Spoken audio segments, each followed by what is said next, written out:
Semen ejaculate होने के बाद लिक्विफाई होने में टाइम लगे तो that condition it's called by infertility. वो मैं इसलिए बोल रहा हूँ क्योंकि जब तक लिक्विफाई नहीं होगा आपका स्पर्म एज एन ड्यूरेशन में 15 से 30 मिनट लगते हैं उसको, और उस बीच में वो नहीं लिक्विफाई हो रहा, तो वहाँ पर कंसीव करने में सबसे बड़े इश्यूज आएंगे। वहाँ पर आपके अलग अलग दिक्कतें को फेस करना पड़ेगा। तो इसीलिए अगर आपका स्पर्म लिक्विफाई नहीं हो रहा है, आपकी रिपोर्ट सीमन एनालिसिस की रिपोर्ट में 50 मिनट दिखा रही है लिक्विफाई में या 60 मिनट दिखा रही है, तो इट मीन्स कि वहाँ पर इनफर्टिलिटी कॉज हो सकता है। ये क्वेश्चन कमेंट में मुझसे पूछा गया था और इसीलिए उसका मैं आंसर आज आपको दे रहा हूँ कि बेसिकली क्या होता है। आप थोड़ा कंसेप्ट को समझो कि हमारा स्पर्म जब हम इजैकुलेट करते हैं या सीमन इजैकुलेट करते हैं तो उसमें सिर्फ और सिर्फ स्पर्म नहीं होता, उसमें आपका सीमन मिक्स होता है जो प्रोस्टेट ग्लैंड दे रही होती है, बना रही होती है, और बीच में एक सेमिनल वेसिकल एक पार्ट आता है जहाँ पर उनका मिक्सिंग का काम चलता है। जैसे मान लीजिए ये प्रोस्टेट ग्लैंड और ये आपका टेस्टिस, ये देंगे स्पर्म और ये देंगे आपको सीमन। अब जब ये दोनों जाकर मिक्स होंगे वो होंगे सेमिनल वेसिकल्स में। अब इन जगह पे हम देखते हैं कि अगर आपका सीमन जो है वो लिक्विफाई जल्दी से नहीं कर पा रहा है तो इट मीन्स कि हमें प्रोस्टेटामेगाली हो सकता है, पहला रीज़न।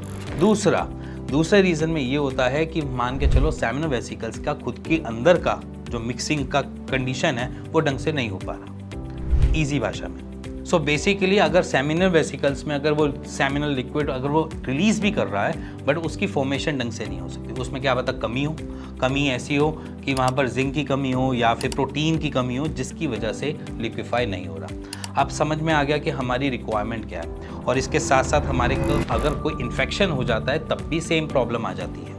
तो हमारे जो मेजर रीज़न निकलते हैं वो हमारे 3 जगह से निकलते हैं। फर्स्ट थिंग आपका प्रोस्टेट ग्लैंड, दूसरा आपका सेमिनल वेसिकल, और तीसरा कोई इन्फेक्शन।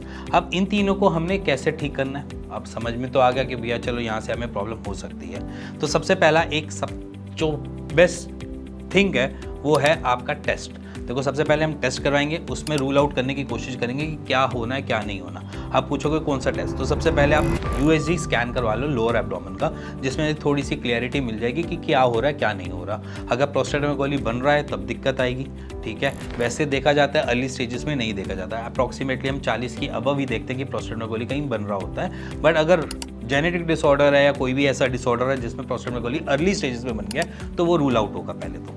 उसके बाद सेमिनल वेसिकल की पोजीशनिंग की वो इन्फ्लेम्ड तो नहीं है, कहीं से कुछ ऐसा दिक्कत तो नहीं आ रही है या इन्फेक्शन तो नहीं है, तो वो थोड़ी क्लैरिटी वहाँ पर मिल जाएगी कि उसका साइज़ जो है वो बड़ा तो नहीं हो रहा या कोई ऐसी प्रॉब्लम्स तो नहीं आ रही, तो उससे थोड़ा सा रूल आउट मिल जाएगा। फिर फर्दर टेस्ट है कि क्या करवाना क्या नहीं करवाना, पहला टेस्ट यही होता है। बट ये तो हो गया नॉर्मल टेस्ट का। बट अगर आप घर पर बैठे हो और आपको नहीं है अभी मन कर रहा कि मैं अभी टेस्ट कराऊँ, बस रेमेडियल एक्टिविटी से मैं इसको सॉल्व करूँ, तो वो भी ईजी है। सबसे पहले अपने आप को हाइड्रेट रखने की कोशिश करो, जितना आप हाइड्रेट रखोगे उतना आपके लिए बढ़िया है। और सेकेंडरी आपने करना क्या है, लिक्विफाई करने के लिए सेकंड जिंक की रिक्वायरमेंट हमारे को मस्ट पड़ती है, तो आपने जिंक की कमी को दूर करना है। वो आपके सामने एक डाइट प्लान में दिखा रहा हूँ, आप डाइट प्लान देख लो, जो जिंक जिन जिन चीज़ों में है इन सारी चीज़ों का सेवन करना आज से स्टार्ट कर दो। सेकंड हमारी रिक्वायरमेंट प्रोटीन भी होती है, तो प्रोटीन की रिक्वायरमेंट भी ऑलमोस्ट जिंक वाले प्रोडक्ट से पूरी हो जाती है। बट फिर भी मैं आपके सामने सेम सिमिलर चीज़ें हैं कुछ, उनको मार्क कर लेना, स्क्रीनशॉट ले लेना और स्क्रीनशॉट लेकर एक शीट पे निकाल के और उस पर मार्किंग कर लेना चाहे, जिससे आपको इजी हो जाए आपका प्रोटीन और जिंक किससे मिल जाएगा, और उसकी वजह से आपकी जो लिक्विफिकेशन का जो टाइम पीरियड है वो थोड़ा सा लो हो जाएगा। अब रहेगा ही इन्फेक्शन की बात। इन्फेक्शन देखो क्लियरिटी हमें तभी मिलेगा जब आपका सीमन एनालिसिस होगा, या सीमन एनालिसिस ना करते हुए सीमन कल्चर होगा, क्योंकि उसमें थोड़ी क्लैरिटी मिलेगी कि इन्फेक्शन कुछ हो रहा है, पस सेल्स बढ़े हुए हैं या नहीं बढ़े हुए, तो वो थोड़ी हमें को क्लैरिटी वहाँ पर मिलेगी। तो इन्फेक्शन अगर है या कुछ ऐसा कुछ लगे तो एक सीमन एनालिसिस का टेस्ट करवा लो साइड बाय साइड, या सीमन कल्चर का टेस्ट करवा लो, जिससे हमें इन्फेक्शन का थोड़ी सा रूल आउट हो जाए और जिस पे हम काम कर सकें। सो बेसिक फंडा ये है कि हाइड्रेट रहना है, जिंक की चीज़ें खानी है, और तीसरा प्रोटीन वाली चीज़ों को सेवन करना है अभी हाल फिलहाल में। इसके साथ साथ विटामिन सी का सेवन ज़्यादा करना स्टार्ट करो, विटामिन सी, B12 और विटामिन डी का।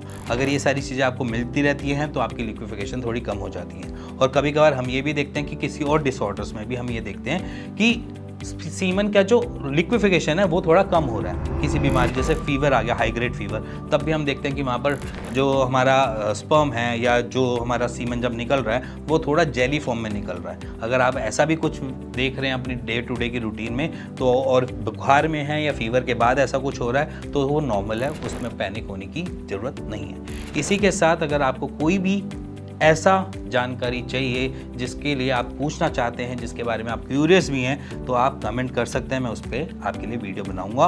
और इसी के साथ अगर आपको इनफर्टिलिटी के किसी भी एक टाइप के इश्यूज़ आ रहे हैं, आप बेचिंतित होकर हमसे पूछ सकते हैं और अपनी क्वेश्चनिंग डाल सकते हैं। इसी के साथ मिलेंगे नेक्स्ट वीडियो के लिए, तब तक स्टे ट्यून दिस चैनल।